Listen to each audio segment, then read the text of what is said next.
तो चलिए शुरू करते हैं आज का चैप्टर, जिसका नाम है रंगास मैरिज। ये चैप्टर लिखा है मस्ती वेंकटेश अयंगर ने। तो ये स्टोरी है रंगा के बारे में, जो अपनी स्टडी के लिए बेंगलोर जाता है। और राइटर के विलेज में बहुत सारे ऐसे लोग नहीं होते हैं जो अपनी स्टडी के लिए बहुत बड़े बड़े शहरों में जाते हैं। तो रंगा बेंगलोर में जाते हैं कुछ 6 मंथ्स के लिए अपनी स्टडीज कंप्लीट करने के लिए। और जब वो वहां से वापस आते हैं तो वहां के जो उनके विलेज के लोग होते हैं वो उनको देखने के लिए बहुत ही क्रेजी होते हैं। तो ये सारी स्टोरी रंगा के बारे में है और उनकी मैरिज के बारे में है। ऑथर कहते हैं कि उनका विलेज इतना छोटा है कि मैप पे भी कहीं इस विलेज को देखा नहीं जा सकता है। पर इसके बाद वो अपने विलेज के बारे में बहुत अच्छी अच्छी बातें भी कहते हैं कि उनका विलेज इतना ज्यादा अच्छा है कि जैसे एक स्वीट में एक फिलिंग की इम्पोर्टेंस होती है, वैसे ही मैसूर में जो उनका विलेज है होसाहली, वो उतना ही इम्पोर्टेंट है।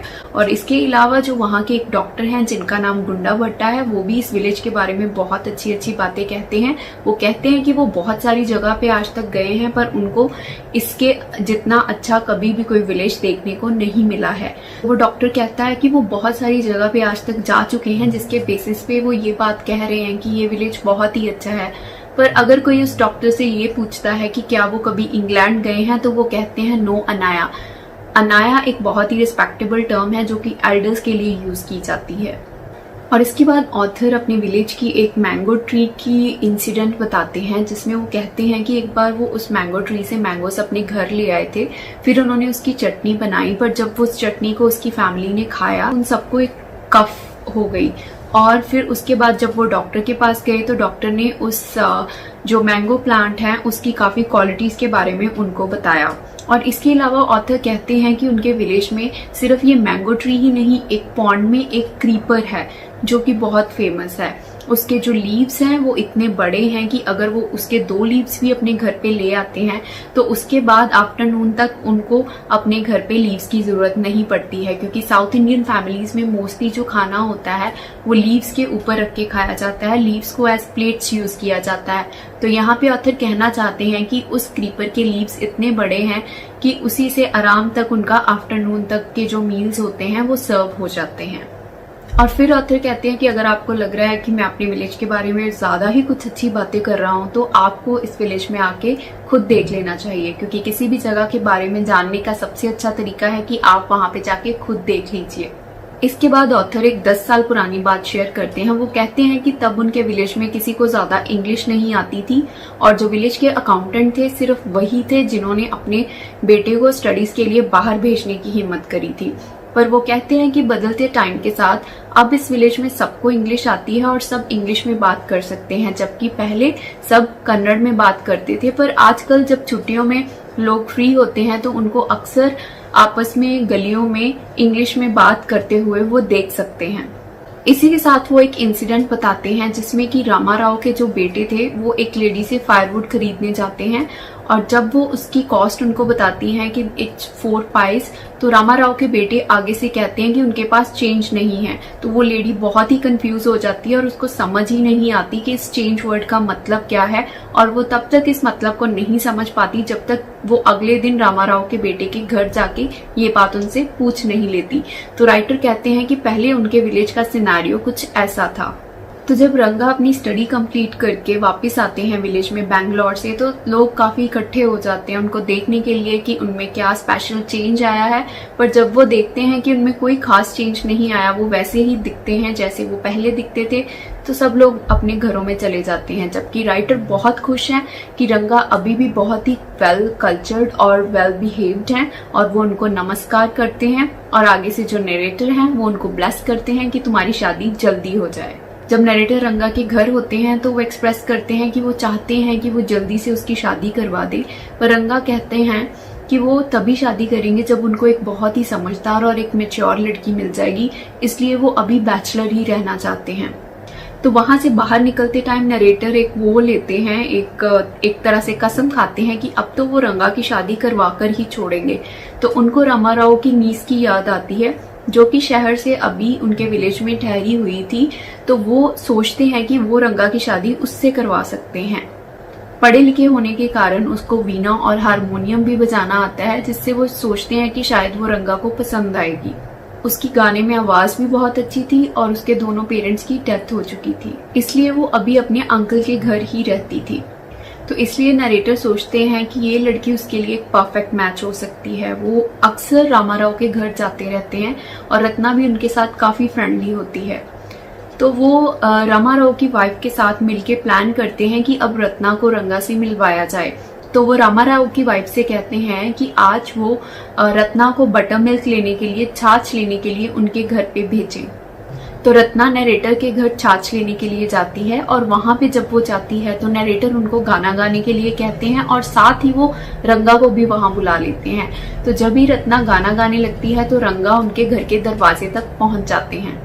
तो रंगा सुनते हैं कि इतनी सुंदर आवाज में कौन गा रहा है, पर वो उस कमरे में नहीं जाना चाहते ताकि जो भी गा रहा है वो डिस्टर्ब ना हो जाए।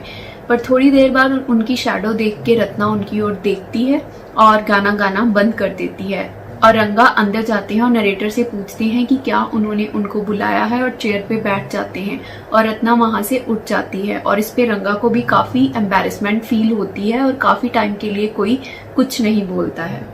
रंगा बार बार रत्ना को देख रहे होते हैं और फिर कहते हैं कि जैसे ही वो अंदर आए तो उन्होंने गाना गाना रोक दिया तो वो यहाँ से चले जाएंगे, बट वो वहां से हिलते तक नहीं है। और इस पे नरेटर कहते हैं कि कलयुग है तो यहाँ पे जो कोई कहता है वो बिल्कुल करता नहीं है। रत्ना वहां से चली जाती है। इसके बाद रंगा नरेटर से पूछते हैं कि वो कौन है। तो नरेटर उन्हें एक तरह से डिसअपॉइंट कर देते हैं ये कह के कि तुम जानकर क्या करोगे, क्योंकि वो लड़की मैरिड है। तो इस पे रंगा थोड़े से डिसअपॉइंट होकर वहां से चले जाते हैं। अगली सुबह जो ऑथर हैं जब वो रंगा को थोड़ा परेशान देखते हैं तो वो जानबूझ के, इसके बाद जो नरेटर होते हैं वो विलेज के शास्त्री जी होते हैं, उनको सब कुछ सिखा देते हैं कि उनको क्या करना है और रंगा को क्या कहना है। अगली ही सुबह जब वो रंगा को थोड़ा रेस्टलेस देखते हैं तो नरेटर उनसे पूछते हैं कि उसे क्या हुआ है, क्या उसे सिर दर्द है। तो रंगा इससे इनकार कर देते हैं। तो वो कहते हैं कि कोई तो बात है, हमें डॉक्टर को दिखा लेना चाहिए। तो रंगा इस पे बिल्कुल नहीं मानते हैं और फिर नरेटर किसी तरीके से उनको कन्विंस कर लेते हैं कि हम शास्त्री जी के पास चलते हैं, शायद तुम्हें कोई और प्रॉब्लम है और वो इसको सॉल्व कर पाए। जैसे ही वो दोनों वहां पहुंचते हैं तो शास्त्री कहते हैं, श्यामा बहुत दिनों बाद मैं तुम्हें देख रहा हूँ। तो इससे हमें पता चलता है जो नरेटर है उनका नाम है श्यामा। तो नरेटर आगे से कहते हैं कि ऐसा क्यों कह रहे हो, मैं तुम्हें सुबह ही तो इस सेंटेंस को जो शास्त्री हैं वो संभाल लेते हैं। वो बोलते हैं कि हाँ, सुबह ही तो तुम सारा काम करके अब मुझसे मिलने आए हो ना। तो नरेटर को फील होता है कि उन्होंने ऑलमोस्ट उनका सारा प्लान खराब कर ही दिया था, पर शास्त्री जी ने उसको बहुत ही क्लेवरली संभाल लिया और वो जो भी बोल रहे थे बहुत ही केयरफुल होके बोल रहे थे। और अब जो नरेटर है उनको बहुत ही ध्यान से सुन रहे थे ताकि उनसे कोई भी गलती ना हो जाए। तो इसके बाद शास्त्री रंगा को कहते हैं कि अगर उनके मन में कुछ भी है तो वो उनको बता सकते हैं। और इसके बाद वो कहते हैं कि चलो मैं जो अपनी एस्ट्रोलॉजी और अपनी साइंस है उसको यूज करते हुए उनकी प्रॉब्लम का सोल्यूशन करने की कोशिश करता हूँ। उसके बाद वो अपनी फिंगर्स पे कुछ काउंट करते हैं, अपनी कुछ बुक्स निकालते हैं और कुछ कैलकुलेट करके बोलते हैं। अपने लिप्स को बहुत तेजी से हिलाते हुए बहुत ही सीरियस होके वो कहते हैं कि ये पूरा मैटर एक लड़की के बारे में है। इस पे जो नरेटर हैं वो बोलते हैं कि उनको बहुत हंसी आ रही होती है पर वो हंसी को किसी तरह कंट्रोल कर लेते हैं।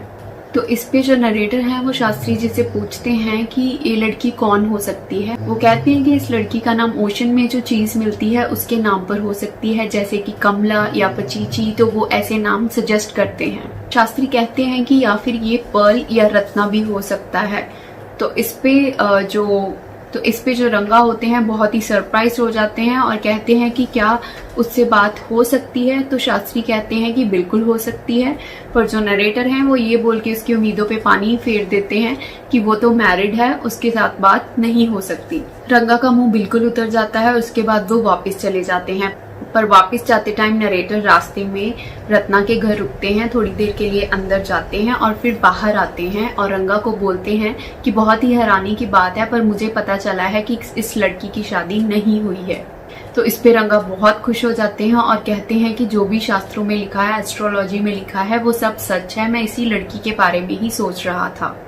इसके बाद जो नरेटर हैं वो शास्त्री के पास जाते हैं और उनको कहते हैं कि उनका प्लान सक्सेसफुल हुआ और उनकी स्क्रिप्ट बहुत ही अच्छी थी, तो थोड़ा सा सार्केस्टिक कमेंट होता है, तो शास्त्री इसको एक्सेप्ट नहीं करते और वो बोलते हैं कि ये सारी स्क्रिप्ट मैंने अपने शास्त्रों के अकॉर्डिंग ही बनाई थी और जो भी मैंने बोला था वो शास्त्रों में भी लिखा हुआ था। फाइनली रंगा की शादी हो जाती है और एक दिन नरेटर को वो डिनर पे इनवाइट करते हैं। रंगा अपने बेटे के बर्थडे पे उनको इनवाइट करते हैं और जब वो उनके घर पे जाते हैं तो वो देखते हैं कि उन्होंने अपने बच्चे का नाम जो नरेटर हैं उनके नाम के ऊपर रखा होता है श्यामा। तो नरेटर को ये बहुत चाइल्डिश लगता है, उनको लगता है कि ये इंग्लिश ट्रेडिशन है बच्चे का नाम उस इंसान के नाम पे रखना जिनको कोई लाइक करता है, बट उनको ये चीज बहुत ही अजीब लगती है क्योंकि वो कहते हैं कि उनका रंग तो बहुत काला है और उन्होंने अपने बच्चे का नाम श्यामा क्यों रखा है।